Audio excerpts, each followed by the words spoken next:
सभी को सादर प्रणाम। आज हम चर्चा करने वाले हैं कि मंदिर तो भव्य बना लेंगे, भगवान कहाँ से लाएंगे। आज जब हम दरबार की चिकित्सा से जुड़ते हैं तो हम ये देखते हैं कि अधिकतर वीडियोस में ये आता है कि इंसान आज गलत पूजा पाठ करके बीमार पड़ रहा है। तो इसको एक कंसेप्ट के रूप में हम समझने की कोशिश करते हैं और ये जानने की कोशिश करते हैं कि आज जो इंसान हर तरह की समस्याओं से जूझ रहा है, चाहे वो परिवार के स्तर पर हो, आर्थिक स्तर पर हो, व्यवसाय के स्तर पर हो, समाज के स्तर पर हो, हर जगह ये जीवन एक संघर्ष का रूप क्यों लेता जा रहा है और हमें अपना सही पथ चुनने के लिए किन किन बातों का ध्यान रखना चाहिए। देखिए, आज यदि हम बहुत ही निष्पक्ष दृष्टि से देखें तो आज मंदिरों की कमी नहीं है।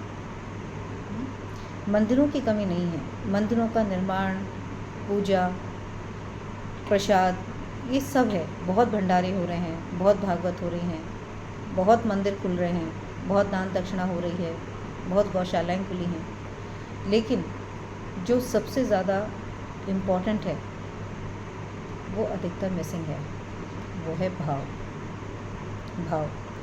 आज हम जब भी भगवान के पास जा रहे हैं, हम कौन सा भाव लेकर जा रहे हैं उनके पास, और हमारे भाव कैसा होना चाहिए। हर आत्मा, हर मनुष्य जीवन का सत्य है, उसका सत्य स्वरूप आत्मा, और ये सत्य स्वरूप आत्मा ईश्वर के गुणों से ही बना है, उसी से उसकी संरचना हुई है। तो ईश्वर के गुणों को अपने अंदर आत्मसात करना ही इस मानव देह का, इस मानव जीवन का परम लक्ष्य होना चाहिए। और इस में भगवान के जितने भी गुण हैं उनको अपने कर्म में हर पल, हर प्रतिपल उतारते जाना चाहिए। यदि भगवान की पूजा सच्चे भाव से की जाए, सच्चे भाव से की जाए, तो हमें ऐसा भाव नहीं रखना चाहिए कि आज हमारे जीवन में कोई परिवर्तन नहीं आएगा। समस्या कहाँ पर आ रही है? समस्या ये आ रही है कि मंदिर हैं और मंदिरों के निर्माण होते जा रहे हैं और चीज़ें बनती चली जा रही हैं। लेकिन एक होता था, यदि हम आज कुछ सच में सीखना ही चाहते हैं ना, तो हम आज के इस समय में जो कुछ भी हमारे चारों तरफ घट रहा है, मुझे लगता है कि हम उससे ज़्यादा नहीं सीख सकते। यदि अंदर सच में सीखने का भाव है तो हमें पुरानी चीज़ों को देखना चाहिए। तब क्या होता था, तब भगवान क्यों प्रकट हो जाते थे, तब क्यों चमत्कार हो जाते थे, आज ये चमत्कार क्यों नहीं होते। आज बहुत सारे भाई बहनों को ऐसा लगता है कि हमने परिक्रिया कर ली, हमने ये कर लिया, हम कष्टों से जूझ रहे हैं। लेकिन आपको अपनी परेशानियों के सही कारणों को जानना होगा और उनके निवारण के लिए कार्य आपको स्वयं के अंदर ही करना है। दरबार से जुड़कर मैंने एक कंसेप्ट को जाना, वो है स्मृति चिकित्सा विज्ञान। ये कंसेप्ट कर्म के रूप में हर किसी के साथ अप्लाई हो रहा है, क्योंकि ये धरती पर जीवन मृत्यु लोक है और मृत्यु लोक होने के कारण यहाँ पर हर आत्मा अपने कर्म के साथ बंधी हुई है। यदि ईश्वर भी अवतार लेकर इस धरती के ऊपर आए तो उनके साथ भी कर्म बंधन बंधे। कर्म बंधन बंधे मतलब कर्म भोग बना। यदि हम आज कर्म के सिद्धांत को ही भूल जाएंगे और हम सोचते हैं कि हमने ये प्रक्रिया कर ली, हम मंदिर चले गए, हमने दर्शन कर लिए, हमने भोग चढ़ा दिए, लेकिन मन में भाव है बस मिल जाए, कुछ मिल जाए, कुछ पा लें, सर्वश्रेष्ठ हो जाएं, तो हम कहाँ पहुँचेंगे। कभी हमें ये भी तो समझना चाहिए इसको दूसरे रूप से कि ईश्वर हमसे क्या चाहते हैं। हम ईश्वर से जो चाहते हैं, हम अपनी मांग, अपनी डिमांड सब कुछ भगवान के साथ शेयर करते रहते हैं, लेकिन ईश्वर हमसे क्या चाहते हैं। और कलयुग तक आते आते ये परिस्थिति ऐसी क्यों हो जाती है कि आज इंसान मंदिर में जाकर के बीमार पड़ रहा है। जबकि आप पौराणिक कथाएं देखें तो ऐसी कथाएं भी हैं कि जहाँ व्यक्ति डाकू था, अपना शिकार करने के लिए, मतलब जो चोरी करने के लिए पेड़ के ऊपर चढ़ गया। वो पेड़ था बेलपत्र का, नीचे शिवलिंग था। अनायास ही उसे जब पूरा दिन भर में कुछ नहीं मिलता तो उसका उपवास हो जाता है। बेलपत्र शिवलिंग पे, जैसे वो पेड़ को पकड़ के चढ़ता था तो बेलपत्र उसके स्पर्श मात्र से जो झड़ते थे वो शिवलिंग पे चढ़े जाते थे। और पूरा दिन पूरा रात बीतने पर उसका जो अनायासी उपवास हो गया, तब भी भगवान ने उसको प्रकट स्वरूप में दर्शन दे दिया। लेकिन आज एक सबसे बड़ी बात देखने की ये है कि आज सब कुछ हो रहा है, 56 भोग के प्रसाद भी चढ़ रहे हैं, सब कुछ चढ़ रहा है, सब कुछ रखा है, लेकिन भक्त का भगवान के साथ सीधा संबंध स्थापित नहीं हो पा रहा। तो जानना यह है कि सीधा संबंध स्थापित होने के पीछे कारण क्या है। वो है हमारा आंतरिक मन, हमारी आंतरिक दशा, हमारा भाव।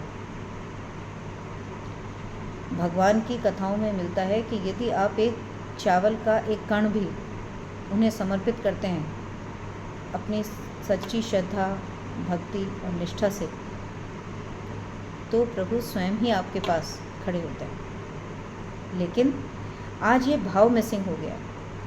हमने कितनी सारी ऐसी कथाएं देखी कि जिसमें मतलब एक वृद्ध माता है, वो सिर्फ भगवान को चना खिलाना चाहती हैं, जाप कर रही हैं, ध्यान कर रही हैं, भगवान से बातें कर रही हैं और अपना चना खिलाने के लिए अपनी कुटिया में उन्हें आमंत्रित कर रही हैं। और भगवान भी बड़े आतुर हैं कि कब वो उनकी कुटिया में जाएं और उन चने को खाएं। शबरी माता का एग्जाम्पल हम सबको पता है कि माता शबरी रोज़ भगवान के लिए रास्ता फूल बिछाती थी, झूठे बेर खिलाती थी। झूठे बेर करने का उनका भाव नहीं था, उनका भाव ये था कि कोई भी हर बेर भगवान के पास जो जाए वो बिल्कुल मीठा हो। तो इस भाव से वो रोज़ सजाती थी। कितने समय तक, अंतराल तक वो ये कार्य करती रही और फिर एक दिन ऐसा आया कि प्रभु स्वयं उनके घर आए, उन्होंने उन बेरों को ग्रहण किया। तो भाव बहुत इम्पोर्टेंट है। यदि हम अपने आंतरिक भाव के ऊपर काम ही नहीं करेंगे और हमें लगता है कि हम कोई भी प्रक्रिया कर लें, ये प्रक्रियाएँ जो एक बार में बताई जाती हैं, यदि आप इन्हें रोज़ भी करेंगे ना, तो भी कोई परिवर्तन आने वाला नहीं है। क्योंकि असली यात्रा ये सारी की सारी आंतरिक यात्रा है। इसलिए अंतर मन का भाव का बदलना बहुत ही ज़रूरी है। और बहुत ध्यान से यदि आप अपने आप को समझना चाहेंगे तो आप ये पाएंगे कि अंतर आत्मा को बदले, अंतर मन को बदले, कुछ भी जीवन में बदल ही नहीं सकता। ईश्वर ने हमारी ये मानव देह ऐसी बनाई है कि यदि हमें रोगों से मुक्त रहना है तो ये शक्ति स्वयं हमारे अंतर्निहित है, हमें दूसरा एक सहारा दे सकता है। लेकिन यदि हमने अपने कार्मिक पथ को नहीं बदला तो हमें कोई भी सही नहीं कर सकता, कोई सही कर ही नहीं सकता। इसलिए सारी यात्रा है ये आंतरिक यात्रा। आज आप देखिए कि जहाँ चमत्कार होते थे, भगवान स्वयं खड़े होते थे, आज हमारे जीवन में ऐसा क्यों नहीं हो रहा? आज कैसा वक्त आ गया? क्या यह जागृति का वक्त नहीं है कि आज हम कहाँ खड़े हैं और अपने आप को हम क्यों नहीं बदल पा रहे? चीज़ों के पीछे भागना, चीज़ों के पीछे इतनी लालसा, कहाँ ले जाएंगे सब चीज़ों को हम इकट्ठा करके? क्या ये प्रश्न हमारे सामने नहीं होना चाहिए? क्या घर के 4 लोग आज मतलब प्रेम पूर्वक नहीं रह सकते? इतना भी हम अपने आप को एडजस्ट करने की एबिलिटी को खोते जा रहे हैं। कहाँ पहुँचते जा रहे हैं हम, कहाँ पहुँचते जा रहे हैं? आप कभी ये सोचिए कि जैसे जैसे समय बीतता जाता है, सब ने ही सुना होगा कि जब धरती पर जीवन शुरू होता है तो 4 युग आते हैं, सतयुग, त्रेता, द्वापर, कलयुग। कलयुग तक आते आते मानव चेतना तमस से भर जाती है। सतयुग में जहाँ सतो प्रधान जीवन है, वहाँ कलयुग तक आतक तामसिक हो जाती है। बस उसे चाहिए, चाह कर क्या करेंगे, कहाँ ले जाएंगे उसको? कार्य उस पर होना चाहिए जो जन्म जन्मांतर में आपके साथ रहता है। बाकी सब तो क्षणिक है, जो यहीं पर ही रह जाएगा। कलयुग तक आते आते हम अधिकतर अपनी इस चेतना के स्तर पर क्या खो देते हैं? समझने की शक्ति। ईश्वर को क्या चाहिए, हमारा इस जीवन का पर्पस क्या है, कर्म की गति क्या है, इन सब बातों को ही हम पूरी तरह से भूल जाते हैं और यही हमारे परेशानियों का कारण बनते हैं। एक बहुत ही सिंपल एग्जांपल से हम इसको समझते हैं। जैसे हम चलिए मान लेते हैं किसी ने भी ईश्वर को नहीं देखा, हमने उनको किताबों में पढ़ा, ग्रंथों में पढ़ा, दूसरों की बातों से सुना, कथाओं से सुना, लेकिन हमने उनके अभी साक्षात दर्शन नहीं किए। हम मान लेते हैं, ठीक है। लेकिन जितना कुछ भी लिखा है हमारे ग्रंथों में, सब जगह पर हमारे जितने भी वैदिक स्क्रिप्चर्स हैं, वहाँ पर सभी ऋषि मुनियों ने अपनी दिव्य दृष्टि से जो सत्य स्वरूप देखा उसे ही उन किताबों में लिखा। अब आप इसको ऐसे समझिए कि जैसे सूरज है, ये सूरज भी क्या है? एक अग्नि का स्रोत है। ये हमें रोज़ एक समय पर निकलता है और एक ही समय पर अस्त होता है। तो सूर्य के निकलने का, उदय होने का और अस्त होने का जो समय है वो फिक्स है। सूर्य क्या है? ऊर्जा का केंद्र है। जब सूर्य निकलता है तो क्या करता है? वो पूरे की पूरी पृथ्वी को प्रकाशमान करता है, ऊर्जावान करता है। ठीक है, इस पूरी धरती का हर कण कण उस सूर्य के प्रकाश को एब्जॉर्ब करता है। आप भी यदि अपनी स्किन को रखेंगे तो आप देखेंगे कि उसका रंग बदल जाता है, तो आप भी उसे यूज़ कर रहे हैं। जितने भी पेड़ पौधे हैं वो सूर्य के प्रकाश को एब्जॉर्ब करते हैं और अपना खाना बनाते हैं कार्बोहाइड्रेट की फॉर्म में। ठीक है, तो कभी आप ये सोच के देखो कि जो सूर्य आज निकल रहा है वो सतयुग में भी थे, कलयुग, सतयुग, त्रेता, द्वापर, कलयुग, चारों युगों के अंदर थे। तो उन्होंने जो उनका प्रकाश धरती पर नित्य निरंतर एक समय अंतराल पर आता रहता है, तो क्या आप कभी सूर्य को उसका प्रकाश वापस दे सकते हैं? क्या आप सूर्य को कभी उसका प्रकाश वापस दे सकते हैं? नहीं। जब प्लांट्स उसे एब्जॉर्ब करता है तो वही सन की ऊर्जा दूसरे स्वरूप में ट्रांसफ़र हो जाती है, मतलब केमिकल स्वरूप में ट्रांसफ़र हो जाती है। कार्बोहाइड्रेट बन गया आपके लिए, वो भोजन बन गया जिससे आपका पोषण हो सके। ये प्रकृति की व्यवस्था है। इसी तरह से धरती, जल, जो कुछ भी अवेलेबल है वो सबका सब एक यूनिफॉर्म रूप से सूर्य का प्रकाश एब्जॉर्ब करते हैं और कभी उनको वापस नहीं कर सकते। इसलिए सूर्य की शक्ति भी धीरे धीरे कम हो रही है ना। जो चीज़ इस्तेमाल हो रही है उसकी शक्ति लगातार कम हो रही है, लेकिन क्योंकि आपको वो प्रकाश के रूप में आज भी दिखाई दे रहे हैं तो आप उस ओर सोचना ही नहीं चाहते कि सूर्य का प्रकाश भी कम हो रहा होगा। ठीक इसी तरह से जब मंदिरों में भगवान की प्राण प्रतिष्ठा की गई होगी, और प्राण प्रतिष्ठा किसकी होती थी? आप यदि पौराणिक कथाओं में देखेंगे तो लोगों का जो ध्यान था, चाहे वो देवता शक्तियाँ थीं या आसुरी शक्तियाँ थीं, सबका ध्यान ईश्वर के साथ भाव से जुड़ा था। यदि असुर थे तो वो भी एक भाव से, एक संकल्प से अपनी ध्यान साधना शुरू करते थे और अनंत कालों तक, अनंत सालों तक बिना हिले एक इतना ध्यान तपस्या में लीन हो जाते थे कि अपने संकल्प को सिद्ध कर लेते थे और भगवान से वरदान प्राप्त कर लेते थे। इतनी शक्ति थी उनके अंदर भी।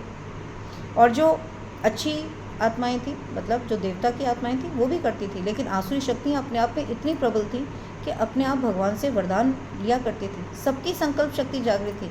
आज आप दरबार से जुड़कर जो वाक सिद्धि या संकल्प शक्ति के ऊपर संशय करते हैं, ये संकल्प शक्ति तो हर मनुष्य के अंदर विद्यमान है। ये तो पुराने युगों में हर व्यक्ति के पास होती थी, तभी ऋषि मुनि या कोई भी जो मतलब कहते हैं ईश्वर से जुड़ने वाली जितनी भी शक्तियाँ थी, जो बोलते थे तुरंत सिद्ध हो जाता था। तो ये वाक सिद्धि, ये संकल्प की शक्ति हर मनुष्य के पास है। मतलब भगवान ने उसके अंदर एक ऐसी शक्ति अंतर्निहित की है कि तुम जो बोलोगे वो सिद्ध हो जाएगा। और आज हम अपने बोलने के पीछे ही, अपने कर्म के पीछे ही कितने अनजान हो गए, है ना। तो जिस तरह सूर्य का प्रकाश नित्य निरंतर कम हो रहा है, वो शक्ति के रूप में, अलग अलग ऊर्जा के रूप में वो रूपांतरित हो रहा है। ठीक उसी तरह से जब आज आप मंदिरों के अंदर जाते हैं, मंदिरों में प्रतिमा के अंदर ऊर्जा है क्या? प्राण प्रतिष्ठा, मतलब जब भाव से भक्त भगवान से जुड़ता था तो भक्त के भाव प्रतिमा को प्राण प्रतिष्ठित कर देते थे। उनके सच्चे भाव, क्योंकि आत्मा के अंदर शक्ति थी, आत्मा में शक्ति थी, तो आत्मा के अंदर गुण थे ईश्वर के। वो उन गुणों से, वो कुछ पाने के लिए, कुछ मटेरियलिस्टिक चीज़ें पाने के लिए, किसी का बुरा करने के लिए भगवान की पूजा नहीं करते थे। उनका एक ही संकल्प होता था कि उन्हें प्रभु प्राप्ति चाहिए, उन्हें ईश्वर के दर्शन चाहिए। वो अपना सब कुछ दे देते थे, सिर्फ एक ही संकल्प था कि प्रभु के दर्शन मिल जाए। कभी उठा करके अपना, जो आज मुझे लगता है कि जितना हम अपना ये इलेक्ट्रॉनिक चीज़ों के साथ अपना समय लगाने लगे हैं ना, इसको सार्थक रूप में लगाइए। जो चीज़ें आज लिखी हुई हैं वेदों में, शास्त्रों में, पुराणों में, उन चीज़ों को बार बार पढ़िए। बार बार पढ़ने से आपका अंतःकरण बदलेगा। आज दुनिया में कुछ भी परिवर्तन होता इसलिए नज़र नहीं आ रहा कि अंदर की यात्रा नहीं बदल रही, सिर्फ चीज़ें पाने की तरफ लगी हैं। जो दिख रहा है, जिससे कुछ मिल सकता है, बस उसी की तरफ आकर्षण हो रहा है। जबकि स्वयं के ऊपर संयम होना चाहिए। सोचना चाहिए हर पल कि जिस पाने की लालसा में हम जा रहे हैं उसे पाकर हम क्या कर लेंगे, क्या करना है हमें, हमारे जीवन का अल्टीमेट पर्पस क्या है। क्या आप जानते हैं कि मृत्यु के बाद भी जीवन समाप्त नहीं होता? ये तो जीवन है, ये तो आत्मा की अनंत यात्रा है, ये तो अनंत कालों से चल रही थी, अनंत कालों तक चलती रहेगी। और आज मानव देह मिली है, कितने 84 लाख योनियों के बाद हमें ये मानव देह मिलती है। हमें इसकी इम्पोर्टेंस समझनी चाहिए, कर्म के प्रति सावधान होना चाहिए और अच्छी बातों का चिंतन मनन हर पल होना चाहिए, हर क्षण होना चाहिए। हर कर्म के अंदर हमारे ईश्वर के गुण समाये होने चाहिए। दुनिया में क्या हो रहा है हमें इसकी परवाह करने की ज़रूरत नहीं है। इसीलिए आज मंदिरों के भव्य निर्माण से ज़्यादा ज़रूरत है कि हम सच्चे भाव को अपने अंदर जागृत करें। यदि आपका सच्चा भाव जागृत होगा तो आपके घर के मंदिर में भगवान प्रकट होंगे। तो आज हम ये जो जितना भागते जा रहे हैं ना दुनिया में सब चीज़ों के पीछे, ये सब पूरी आडंबर बनी दुनिया बनती जा रही है, आडंबर बनी। और बिना समझे हम अपनी परेशानियों से कभी निकल नहीं पाएंगे। यदि हम घर में भगवान से सच्चे भाव से अपनी बातें करेंगे, भगवान के साथ एक जीवंत संबंध स्थापित करेंगे, तो आपके घर की प्रतिमाएं आपके सच्चे भाव से जीवंत होंगी, जीवंत होंगी। और जीवन में लेने वाला नहीं देने वाला होना चाहिए, देने वाला। कोई भी परिस्थिति हो आपके पास जीवन में, कोई भी परिस्थिति हो, हर परिस्थिति में सदा ईश्वर को शुक्रिया, उनका धन्यवाद करना कभी ना भूलें, कभी भी ना भूलें। और अपनी छोटी छोटी बातों को ध्यान में रखकर, जैसे छोटे छोटे संकल्पों से आप अपनी आंतरिक शक्ति को बढ़ा सकते हैं। हो क्या रहा है जीवन में कि इंसान चारों तरफ नकारात्मकता से घिरा हुआ है।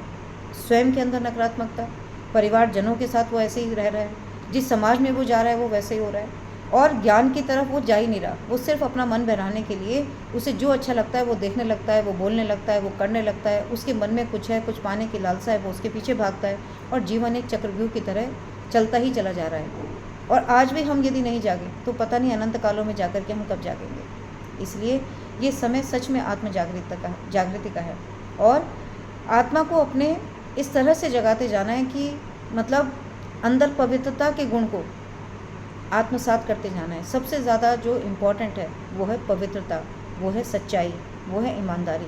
जितना कर सकें इस दुनिया के अंदर, जितनी हमारी क्षमता हो, क्योंकि कलयुग में रहकर सत्युग की प्रथा को भी नहीं अपना सकते, है ना। जैसा समाज है उसके मुताबिक बैलेंस करते हुए हमें वैसे ही चलना पड़ेगा, तो उतना ही चलें।